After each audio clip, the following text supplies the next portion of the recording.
Welcome और welcome back to yet another podcast at radio spark the voice of Jaipuria. आज हमें join करने आए हैं मिस्टर अदनान उस्मानी सर, जो कि चाइल्ड लाइन 1098 ग्रेटर नोएडा के कोऑर्डिनेटर हैं। थैंक यू सर आने के लिए। Now, Childline 1098 is a ray of hope for all the kids across India. Childline 1098 also works with the Ministry of Women and Children Welfare, Government of India. अब sir मैं शुरू करूँगी एक बड़े ही सरल बट सबसे मुश्किल सवाल से। एक खुशहाल बचपन क्या होता है? देखिए, एक खुशहाल बचपन के लिए जहाँ तक मेरा एक्सपीरियंस रहा है, दो चीज़ें बड़ी ज़रूरी हैं। खुशहाल बचपन के लिए बच्चे के माँ बाप होने ज़रूरी हैं, और उसके साथ साथ में बच्चे को सुरक्षा, शिक्षा और सेफ्टी, ये अगर तीनों चीज़ें साथ में माँ बाप रहें तो एक बच्चे का जो लिविंग स्टैंडर्ड है वो बहुत अच्छा रहेगा, खुशहाल परिवार रहेगा। और एक चीज़ और है कि बच्चे के माँ बाप जो हों वो थोड़े पढ़े लिखे हों, क्योंकि पढ़ा लिखा होना हमारे लिए बड़ा ज़रूरी है। बच्चे हर तरह के कैटेगरी से होते हैं जो गुज़रते हैं। हम लोग ये देखते हैं कि बच्चे के माँ बाप, अगर बच्चे की माँ पढ़ी लिखी है तो बच्चा का खुद ब खुद एक ग्रोथ करता है। उसकी माँ को ये पता होता है कि बच्चे की नीड क्या है, बच्चे को नीड के अकॉर्डिंग कब क्या देना है, कैसे देना है और क्या करना है। तो वो खुशहाल परिवार है। अगर जहाँ बच्चे की माँ या बच्चे के फादर, पिता अगर बिल्कुल पढ़े लिखे नहीं हैं तो बच्चे का जो खुशहाल जीवन है उसमें काफ़ी डिफ़िकल्टी आ जाती है। वो सब चीज़ कर तो रहे हैं, हर चीज़ का सेफ्टी दे रहे हैं, कब देनी है, कैसे देनी है, उसको सुरक्षा के साथ साथ उसका स्वास्थ्य कब कैसे चेक करना है, एजुकेशन में क्या ज़रूरी है क्या नहीं है, वो चीज़ें कहीं ना कहीं डिसपॉइंटेड हो जाती हैं, जिसकी वजह से खुशहाल ज़िंदगी जो होती है बच्चे की वो छूट जाती है। और अगर माँ बाप पढ़े लिखे हैं, मम्मी ख़ासकर, मैं मम्मी इसलिए बोल रहा हूँ क्योंकि एक छोटा बच्चा शुरुआत अपनी माँ के साथ करता है, और अगर उसकी माँ एजुकेटेड है तो उसका, मुझे लगता है कि उसका पूरा बचपन और आने वाला जो एडल्ट होता है वो उसका खुशहाल रहेगा। तो ये दो चीज़ें हमें करना और ज़रूरी होना बहुत ज़रूरी है। बिल्कुल सर। और सर जैसे चाइल्ड हेल्पलाइन को फ़ोन आते होंगे कि इस बच्चे को ये तकलीफ़ है, बच्चे खुद कई बार फ़ोन करते हैं, कई बार उनके परिवार वाले फ़ोन करते हैं, तो चाइल्ड हेल्पलाइन की टीम का पहला कदम क्या होता है उसकी सुरक्षा के लिए? देखिए, चाइल्ड हेल्पलाइन नंबर एक आपातकालीन सेवा है जिस पे एक कॉल आती है हमारे सेंटर में कि बच्चे का, मान के चलिए कोई भी एक फिज़िकली अब्यूज़ हुआ या उसको किसी चीज़ की नीड है। अगर हमारे पास कॉल आती है, अगर ख़ासकर बच्चा करता है कि बोलता है कि मैं इस तरह परेशानी में हूँ, मैं यहाँ पर हूँ, आप मेरी मदद करी है, तो चाइल्ड लाइन का फ़र्ज़ बनता है कि वो आधा घंटे के अंदर अंदर उस बच्चे तक पहुँचें और इंटरवेंशन करें। और जहाँ पर है, और जो कॉलर होते हैं मैं उनसे ये भी रिक्वेस्ट करता हूँ कि जब भी अगर किसी बच्चे की हेल्प कर रहे हैं या बच्चा उन्हें कहीं दिखे तो अपनी लोकेशन सबसे पहले ज़रूर बताएं। हमारे लिए ये जानना ज़रूरी होता है कि बच्चा इस टाइम है कहाँ, और वो जिस जगह है वो थाना कौन सा लगता है, क्योंकि हम लोग थाने के हिसाब से एकदम सर्च करके और बच्चे के पास आधे घंटे तक पहुँच जाते हैं। बच्चे के पास पहुँचने के बाद हम बच्चे की काउंसलिंग करते हैं, अगर काउंसलिंग की ज़रूरत है। अगर बच्चे को हेल्थ की ज़रूरत होती है तो हम सीधा उसको सरकारी अस्पताल में लेके जाते हैं। अगर बच्चे के साथ किसी ने अब्यूज़ किया है तो हम उसके बात करके बच्चे को पुलिस स्टेशन में लेके जाते हैं, और जिस तरह की कॉल आती है उस तरह से चाइल्ड लाइन उसकी मदद करती है। काफ़ी डिफरेंट टाइप की कॉल्स होती हैं कि कहीं बच्चे को, कोई बच्चा घर से खो गया और वो किसी अनजान आदमी को मिला तो वो भी हमसे मदद मांग सकता है कि ये बच्चा छोटा है लेकिन अपने मम्मी पापा का नाम नहीं बता पा रहा है, तो हम उसको जाके वहाँ पर लेके आएंगे बच्चे के साथ में। और अगर वो, जिस इंसान ने हमें कॉल करके उस बच्चे की मदद के लिए बोला है, अगर वो नहीं आना चाहता तो हम उससे फोर्स नहीं करते हैं, क्योंकि टीम वहाँ पहुँच जाती है। फिर टीम का फ़र्ज़ होता है कि कोई बच्चा मिला तो उसके बाद उस बच्चे को बाल कल्याण समिति के पास लेके जाए। बाल कल्याण समिति चाइल्ड वेलफेयर टीम होती है पूरी, जो हमें, जो कानून के मुताबिक चलती है, वो हमें गाइड करती है कि वो उस बच्चे को किस शेल्टर होम में भेजेंगे। वो एक प्रथम श्रेणी मजिस्ट्रेट की श्रेणी में आते हैं, जिसमें एक चेयरपर्सन और 4 टीम मेंबर होते हैं। वो हमें बताते हैं कि अब हम बच्चे की हेल्प किस प्रकार कर सकते हैं। जो बाल कल्याण समिति बनाई गई है वो JJ एक्ट के अकॉर्डिंग बनाई गई है, उनके ही गाइडलाइन के बाद हम बच्चे की हेल्प के लिए आगे बढ़ते हैं। अगर वो कहते हैं कि इस बच्चे को छोटे घर में जहाँ छोटे बच्चे रह रहे हैं वहाँ रखना है, हम लोग वहाँ रखाते हैं। वो जैसा भी हम लोग को गाइड करते हैं हम उसको फॉलो करते हैं। अगर वो कहते हैं कि बच्चे की नीड है अभी कि आप सबसे पहले इसके डॉक्टर के लेके जाइए, बच्चे को परेशानी है, डॉक्टर को दिखाना है, तो हम तुरंत डॉक्टर को लेके जाएंगे। बाल कल्याण समिति हमें पीछे से कंटिन्यू फॉलोअप करेगी। जहाँ हमें डॉक्टर की ज़रूरत है, सीएमओ की ज़रूरत है या एम्बुलेंस की ज़रूरत है, वो हमारी वहाँ पर मदद करती है और हम बच्चों के हेल्प तक पहुँचते हैं। जी सर। और सर जितने भी आपको कॉल्स आते हैं उनमें ऐसी चीज़ों के कितने कॉल्स होते हैं कि बाल मजदूरी के केसेस आ रहे हैं या बाल विवाह के केसेस आ रहे हैं? क्योंकि ये सब ज़्यादातर सुनने में आता था कि बहुत पहले होता था, बट अभी भी ये सब चीज़ें काफ़ी छोटे गाँव में या कई बार शहरों में भी देखने को मिलती हैं, तो इसका क्या है हाल? पहले क्या था, ज़्यादा थी। अगर हम बाल विवाह की बात करें तो पहले काफ़ी ज़्यादा थी, कॉलें भी आती थी और बाल मजदूरी भी कंटिन्यू चल रही थी। अभी क्या है, इनमें कमी आई है लेकिन ये ख़त्म नहीं हुई है पूरी तरह से।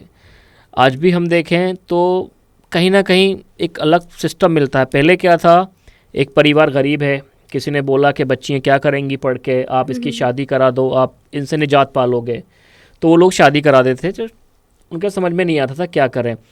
आज भी ये चीज़ कहीं जगह हद तक कम हुई है, लेकिन अगर एक नई सिचुएशन ने एक शक्ल ले ली है कि जहाँ पर अभी हम इस महीने में देखें तो 3 केस ऐसे आए हैं जिसमें बाल विवाह कराना चाह रहे थे माँ बाप, हुआ नहीं, कराना चाह रहे थे। कारणवश ये था कि एक बच्ची के पापा बीमार थे, उनको लग रहा था कि मैं कभी भी एक्सपायर कर जाऊंगा तो मेरी बच्ची का क्या होगा।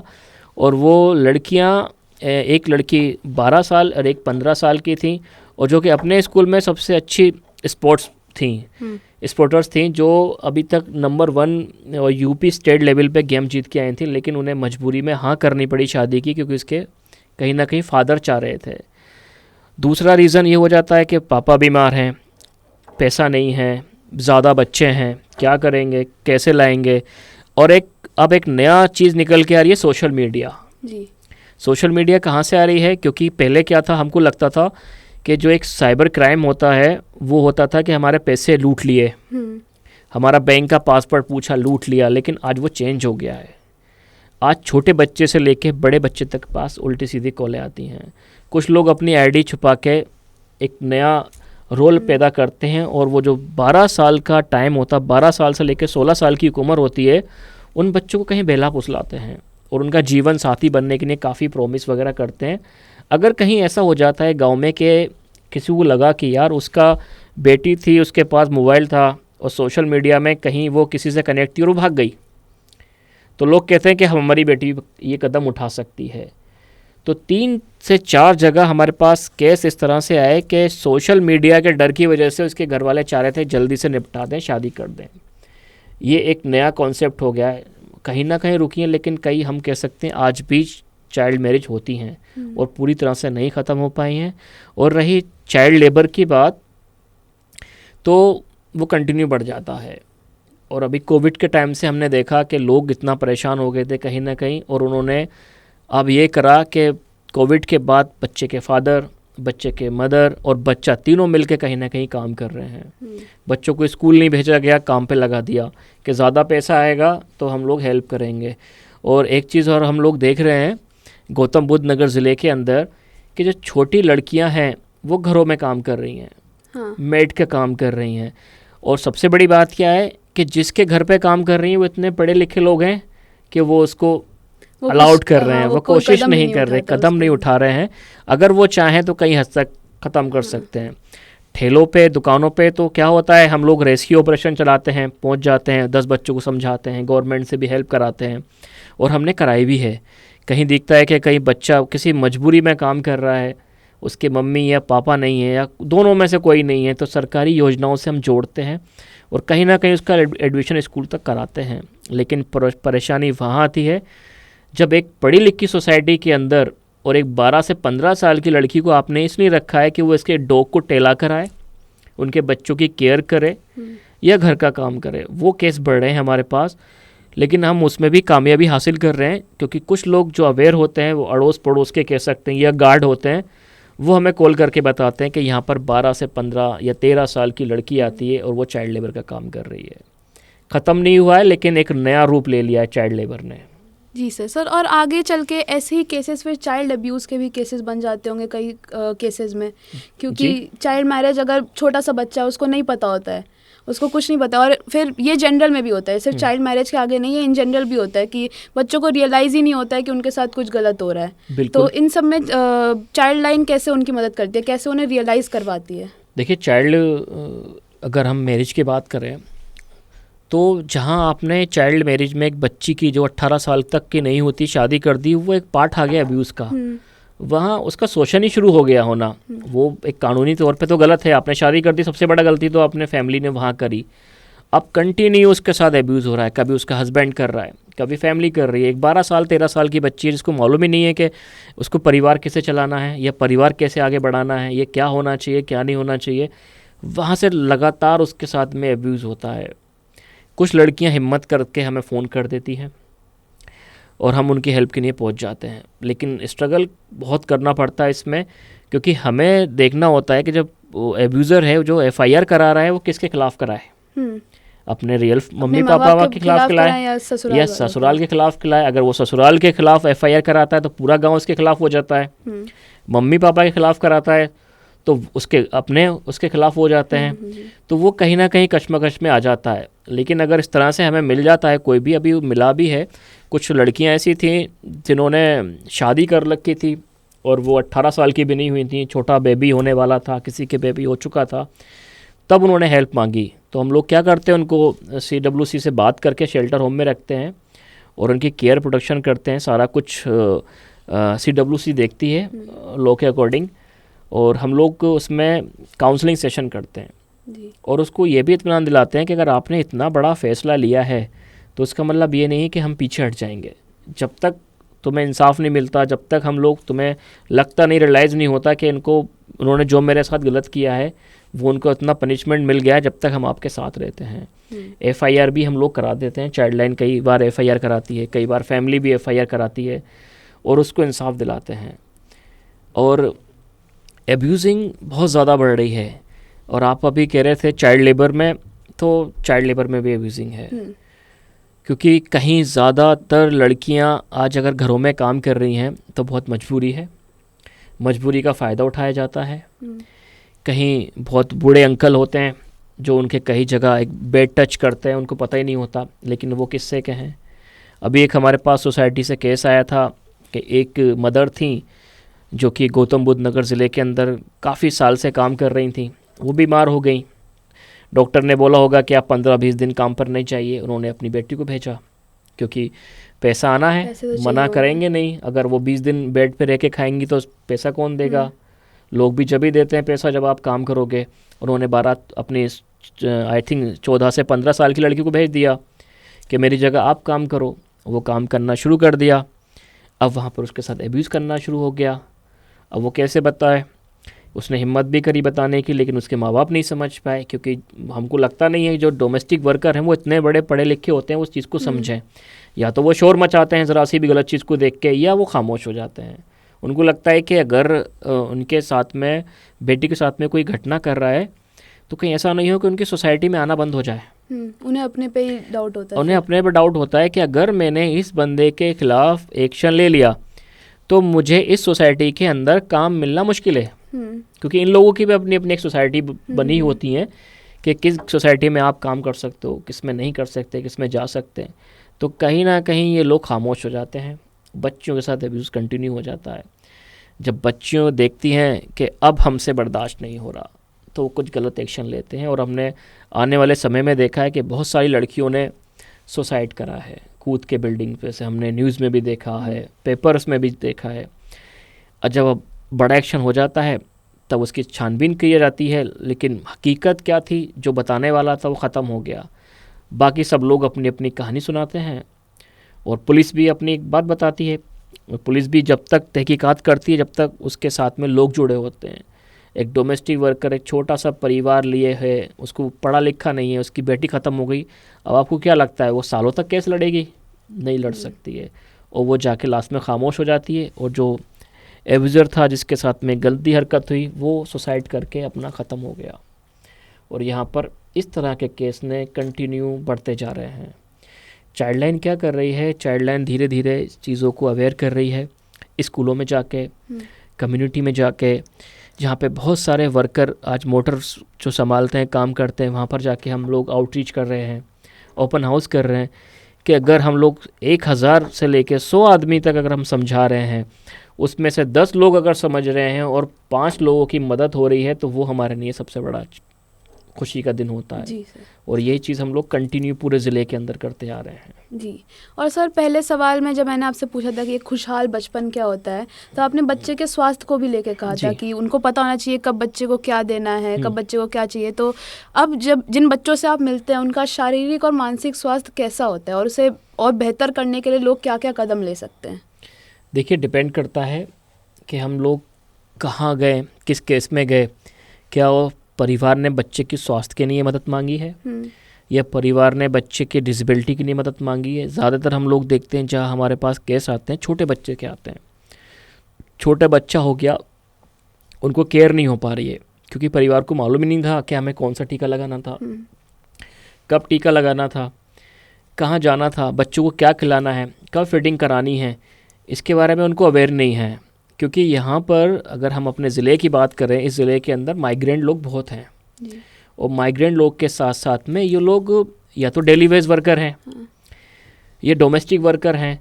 ये सुबह जाएंगे, जल्दी से जाएंगे, काम में ड्यूटी में चले जाएंगे, शाम में लौटेंगे। उनकी अगर कोई छोटा बेबी है, उसकी अगर बड़ी बहन है, उसकी ज़िम्मेदारी हो जाती है कि वो उसको पूरा दिन खिलाए या पिलाए, और वो नहीं जानती है। वो एक, अगर हम बात करें 12 से 13 साल की लड़की, क्या वो जानती है? उसको नहीं पता होता है कि छोटे बच्चों को क्या करना चाहिए, क्या खिलाना चाहिए। इस कंडीशन में बच्चे की स्वास्थ्य ख़राब हो जाता है। फिर वो चाइल्ड हेल्पलाइन पे मदद मांगते हैं कि हमारा बच्चा इतने दिन से इस प्रॉब्लम में जूझ रहा है, आप हमारी हेल्प करिए। तब हमारी टीम जाती है और बच्चे को हॉस्पिटल लेके जाती है और जो चाइल्ड स्पेशलिस्ट डॉक्टर होते हैं हम उसको दिखाते हैं और सारा खर्चा हम लोग करते हैं। कोशिश करते हैं कि किसी परिवार से कोई पैसा नहीं लिया जाए और हम सबसे पहले रेफ़र करते हैं गवर्नमेंट हॉस्पिटल में। और लगता है कि भाई गवर्नमेंट हॉस्पिटल में कोई चीज़ है जो बड़ी पैसों की लग रही है, जिसमें जहाँ पैसा देना पड़ेगा और वो चीज़ मार्केट से लेनी है, तो हम लोग अपने अपने अधिकारी से कांटेक्ट करते हैं और जो हमें पूरी तरह से मदद करते हैं कि वो चीज़ फ्री में बच्चों के लिए करवाई जाए। तो छोटे बच्चों में सबसे ज़्यादा स्वास्थ्य की परेशानी हम लोग को देखने को मिलती है। और होता क्या है, अगर वो सही समय पे हमें कॉल कर देते हैं तो हम उनकी मदद कर देते हैं। लास्ट में क्या होता है, अगर वो नहीं कर पाते तो उनके बच्चे दिव्यांग हो जाते हैं, डिसेबल हो जाते हैं। 2-3 केस में हमने देखा था, अच्छा खासा बच्चे का बर्थ हुआ था, हमने उसका कार्ड दिखाया, उससे पूछा जब काउंसलिंग करी गई, उसने बोला अच्छा खासा बच्चे का जन्म हुआ लेकिन इसकी माँ ने कभी तेल की मालिश नहीं करी क्योंकि वो इतनी बिजी रहती थी, बस चली गई, छोड़ गई और उसकी बड़ी बहन उसको देख रही है। बड़ी बहन को तो नहीं पता है, बड़ी बहन को पता ही नहीं है कि मालिश कब करेंगे, कैसे करेंगे। उसने तो क्या करा, अगर उसने वॉशरूम के लिए टॉयलेट करा, उसने चेंज करा दिया, रोई तो दूध पिला दिया। उससे ज़्यादा उसको पता ही नहीं है कि तेल की मालिश कब करना ज़रूरी है, कैसे ज़रूरी है, क्या करना चाहिए, कौन सी एक्सरसाइज हम छोटे से बच्चे के साथ कर सकते हैं। और नतीजा क्या हुआ, वो डिसेबल हो गया। डॉक्टर के पास लेके गए, डॉक्टर ने बोला कि अब आप इसको लाए हो जब ये 4 साल का हो गया, आपको जब लाना था जब ये 1 से 2 साल का था, शायद मैं कोशिश कर सकता था। तो यही स्वास्थ्य में सबसे बड़ी प्रॉब्लम होती है। और उन बच्चों का आप देखें, जब एक बच्चा छोटा सा डिसेबल हो गया तो क्या खुशहाल परिवार हुआ उसका, क्योंकि नॉलेज नहीं थी। क्वालिटी ऑफ लाइफ हमेशा के लिए बिगड़ जाता है। क्वालिटी ऑफ लाइफ हमेशा के लिए मिल जाएगी। और जो बच्चों को वो देखेगा अपने साथ में कि मैं दौड़ सकता हूँ लेकिन दौड़ नहीं पाऊँगा, कर सकता हूँ लेकिन कर नहीं पाऊँगा, वो स्ट्रेस में रहना शुरू कर देता है जी। अब स्ट्रेस, अब परिवार इतना पढ़ा लिखा तो नहीं है, साइकेट्रिक तो नहीं है, उसका स्ट्रेस कैसे निकाले। वो उनकी लाइफ वही चलती आ रही है कि गए, शाम में लौटे, रोटी बनाई, बच्चों ने खाना खाया, बच्चे सो गए, माँ बाप फिर सुबह उठे, फिर चले गए। उन्हें पता ही नहीं बच्चा स्ट्रेस में है कैसे है। अब वो बच्चा अपनी लाइफ अपने खुद जी रहा है। अगर थोड़ा सा मोटिवेशन मिल जाता है उसे स्कूल की पढ़ाई की तरफ से तो वो अच्छी लाइफ में चला जाता है। और अगर वो अच्छे स्कूल में नहीं पढ़ पाता है, नहीं मोटिवेशन मिलता, तो वो ऐसे रहता है ज़िंदगी भर। और वो क्राइम भी कर सकता है। हो सकता है अगर क्राइम भी नहीं करे तो अपना कुछ फिजिकली हार्म कर ले, अपने आप को कुछ नुकसान कर ले, कि उसको लगता है ना कि यार मेरे अंदर अगर ये प्रॉब्लम आ गई तो मैं शायद सुधर नहीं पाऊँ या मैं कुछ कर नहीं पाऊँगा। उस बच्चे की तो गलती भी नहीं होती, उस बच्चे की गलती नहीं होती, उस बच्चे को ये भी नहीं मालूम कि अगर मैं फिजिकली डिसेबल हो गया तो शायद जी सकता हूँ, शायद कर सकता हूँ, क्योंकि हर लोग कर रहे हैं आज के टाइम में। अगर हम उसको कहानियाँ सुनाएं या हम किसी को दिखाएं कि तेरे अंदर इतना बड़ी प्रॉब्लम नहीं है, इसको देख दूसरे के अंदर कितनी बड़ी प्रॉब्लम है, लेकिन वो करे कौन? और बच्चा डिस्ट्रेस में चला गया तो उसका जो एक बचपन था, खुशहाल था, वो एक बेहाल हो गया और वो नहीं बढ़ पाया आगे। तो चाइल्ड लाइन तो कोशिश ये करती है, ये सारी चीज़ें, ये सारे मैसेज हम स्कूलों में देते हैं जी। कि अगर हम स्कूल के अंदर 40 बच्चे हैं, 40 को हम लोग 4 बार 5 बार इस चीज़ों को समझा पाएँ तो वो शायद अपने दोस्तों को बताएं, अपने माँ बाप को बताएं। और इस तरह से चाइल्ड लाइन का नंबर फैल रहा है धीरे धीरे। पहले हमारे पास 5-10 कॉल आती थी जब हमने 2011 में शुरुआत करी थी। आज 2011 से 2022 चल रही है, हमारे कहते हैं काफ़ी गुना कॉल्स हो गई हैं, 30, 40, 50, 100 तक कॉलें हमने ली हैं और हमने कोशिश करी है कि ज़्यादातर बच्चों की मदद करी है या गवर्नमेंट से मदद दिलवाई है। जी। और सर आपने बोला कि बच्चे डिस्ट्रेस में चले जाते हैं, बच्चों को फिर एंजाइटी, डिप्रेशन, ये सब मेंटल इलनेस आने लगती हैं, तो इन सब में बच्चों को जो मदद करने वाले माँ बाप या टीचर्स होते हैं उनके, तो उनसे आपकी क्या उम्मीदें होती है कि वो क्या करें उनको, बच्चों को मदद करने के लिए? देखिए, परिवार है, टीचर्स हैं, तो ये दोनों एक थंब है, एक पिलर है बच्चे के लिए। अगर ये दोनों ठीक हैं तो आई थिंक बच्चे को हर परेशानी से निकाल सकते हैं। स्कूलों में हम लोग टीचर्स के साथ में मेंटल हेल्थ पे काम करते हैं, उनको बताते हैं कि आप कैसे, किस साइन में देख के बताओगे कि बच्चा किस प्रॉब्लम में चल रहा है, कैसे करोगे। वो लोग समझ जाते हैं, पढ़े लिखे होते हैं, अच्छे से समझते हैं और उनको आइडिया हो जाता है। ज़्यादातर स्कूलों में क्या होता है, जब मीटिंग होती है हर महीने बच्चों के माँ बाप के साथ में, सारी चीज़ें उनके सामने शो कर देते हैं कि आपका बच्चा ऐसे है या इस तरह से, तो उससे एक आइडिया मिल जाता है। परिवार वाले भी समझ जाते हैं कहीं ना कहीं प्रॉब्लम है या कहीं ना कहीं इस तरह से सिचुएशन है। अब चैलेंज आता है परिवार के साथ में। परिवार के साथ में क्या करा जाए? चाइल्ड लाइन भी एक बार जा सकती है, फ़ोन पे बात कर सकती है, कंटिन्यू। माँ बाप को तो लाना ज़रूरी नहीं, लाना ला ही नहीं सकते माँ बाप के साथ में। तो हम लोग क्या करते हैं, कम्युनिटी के अंदर ओपन हाउस प्रोग्राम करते हैं। पहले एक दिन जाके आउटरीच करा, लोगों से मिले। जब लोगों से मिलते हैं, इंटरेक्शन करते हैं, जाते हैं कम्युनिटी में, अपने स्टिकर बांटते हैं, पैम्पलेट्स बांटते हैं, तो आइडिया हो जाता है कॉल किस तरह से आई हैं। जिस तरह से कॉलें आती हैं हमें उस कम्युनिटी के अंदर, हम उसी तरह से पूरा एक सिस्टम बना लेते हैं कि हमें करना क्या है। और ज़्यादातर हम लोग देख रहे हैं कि अब मेंटल हेल्थ की प्रॉब्लम ज़्यादा बढ़ रही है बच्चों के अंदर, और बच्चे इस चीज़ से बड़ी मुश्किल से निकल रहे हैं। और इसमें बहुत बड़ा रोल है माँ बाप का और टीचर्स का। अभी एक एग्ज़ाम्पल देना चाहता हूँ। हमारे पास 2021 में केस आया था, एक लड़की थी जो 11th क्लास की थी और 8th क्लास से लेके और 10th क्लास तक उसने टॉप किया था अपने स्कूल में। टॉप किया, पढ़ लिख और पढ़ने में आज बहुत अच्छी। अब उसके पापा थे पुलिस में, दिल्ली पुलिस के अंदर। अब उसने हमें मैसेज करा, कॉल भी नहीं, ईमेल के थ्रू मैसेज करा है कि उसको वो डिप्रेशन में चली गई है क्योंकि उसके पापा उसे गाली बहुत देते हैं, उसको भी देते हैं, उसकी मम्मी को भी देते हैं। और जब कोई केस बिगड़ जाता है तो घर पे आन के खूब उल्टा सीधा बकते हैं, जिससे कि वो डिप्रेशन में चली गई है।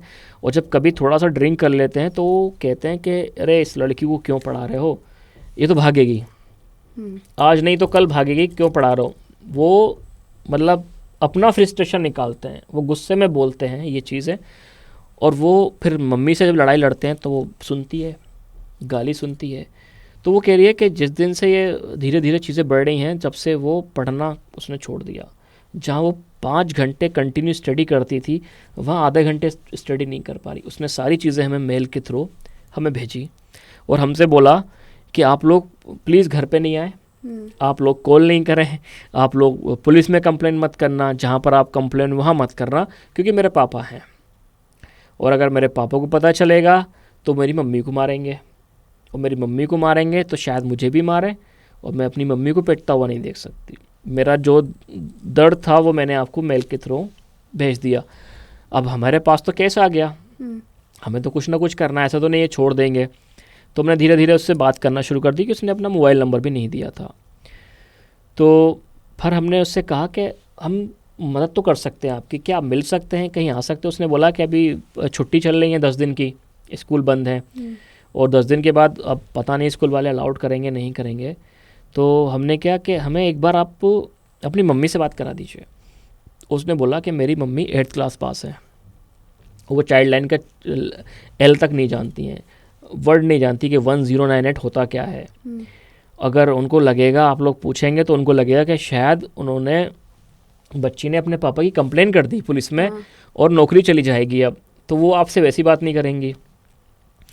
तो फिर हम लोगों ने कहा कि आप पूरा दिन का अपना शेड्यूल बताइए क्या करते हैं। तो उन्होंने बोला कि मैं 4 से और 5 बजे तक ट्यूशन पढ़ने जाती हूँ सोसाइटी में, और जिससे ट्यूशन पढ़ने जाती हूँ मेरे टीचर हैं। तो हमने कहा ठीक है, बस आप हमें उनका नंबर दे दीजिए। हमने टीचर को वहाँ पे सारी बात करी, सारा कुछ समझाया। उस बच्ची ने भी बात करी टीचर से, टीचर के भी समझ में आ गया। अब टीचर का रोल वहाँ शुरू हो गया। टीचर घर पे जाती है और उसको खूब अच्छे से मम्मी से बात करती है, और मम्मी को जब बात करती है तो मम्मी पढ़ी लिखी नहीं थी, लेकिन उसने उसी की भाषा में समझाया। तब उनके समझ में आया कि मेरी बच्ची डिप्रेशन में जा रही है, उसका कारण है हम लोग। कहीं मम्मी भी थी कि जो बर्दाश्त कर रही थी। मम्मी इसलिए थी कि वो बर्दाश्त कर रही थी, आवाज़ उठाना नहीं चाह रही थी, और पापा तो गलत थे ही थे क्योंकि वो गलत बोलते थे। जब उसके पापा आ जाते हैं, टीचर बहुत सारी इतना फ्रैंक होती हैं कि वो घर में आती हैं, मम्मी पापा बहनों से सबसे अच्छे से बात कर लेती हैं। जब उसके पापा आए तो टीचर ने उसको भी डांट लगाई कि आपने कैसे बोल दिया आपकी बेटी पढ़ रही है। उन्होंने कहा पुराना रिकॉर्ड उठा के देखो, उसने 8th क्लास से लेकर 10th तक टॉप करा है, CBSE बोर्ड में है और सबसे ज़्यादा क्लास में नंबर लाती है, आप कैसे कह रहे हो। उन्होंने डांट लगाना शुरू कर दी। फिर काउंसलिंग करी इसकी पापा की, फिर दोनों को बिठाल के करी, फिर इंडिविजुअल करी, और धीरे धीरे वो लड़की स्ट्रेस से निकल गई। तो हमें लगा कि अगर वो टीचर नहीं होती तो इस केस में शायद हम कुछ नहीं कर पाते। उस टीचर की वजह से वो बच्ची ने फिर जो हमें 15 दिन के बाद दोबारा से मेल करा, कहा कि अब मैं स्ट्रेस से निकल गई हूँ और मैं काफ़ी खुश हूँ। तो परिवार और टीचर दोनों हमारे लिए बड़े ज़रूरी हैं जी। और सर, आप पहले जब हम लोग बात कर रहे थे तब आपने मेंशन किया था एक चाइल्ड वीक करके, तो उसके बारे में आप क्या बताना चाहेंगे? देखिए, चाइल्ड लाइन से दोस्ती वीक चल रहा है और ये सारे ज़िलों के अंदर चलता है। कुछ लोग 7 तारीख से 14 तारीख तक चलाते हैं। गौतम बुद्ध नगर ज़िले के अंदर हम लोग जो चाइल्ड लाइन, 3 चाइल्ड लाइन काम करती हैं, धनकौर, ग्रेटर नोएडा और नोएडा। तो हम लोग तीनों मिलके 14 तारीख से लेके 21 तारीख तक चाइल्ड लाइन से दोस्ती वीक चला रहे हैं। इस वीक के अंदर हम स्कूल में प्रोग्राम्स करते हैं, नुक्कड़ नाटक करते हैं, रैलियाँ निकालते हैं, और DM ऑफिस में प्रोग्राम करते हैं, पुलिस थानों में जाते हैं। कुछ हमारे अपने कम्युनिटी के बच्चे होते हैं, वो एक बैंड बनाते हैं पुलिस को, जो दोस्ती वीक का बैंड होता है, और उसमें पुलिस वाले एक ओथ लेते हैं साथ में कि वो हर प्रकार बच्चों की मदद करेंगे और बच्चों के दोस्त बनेंगे।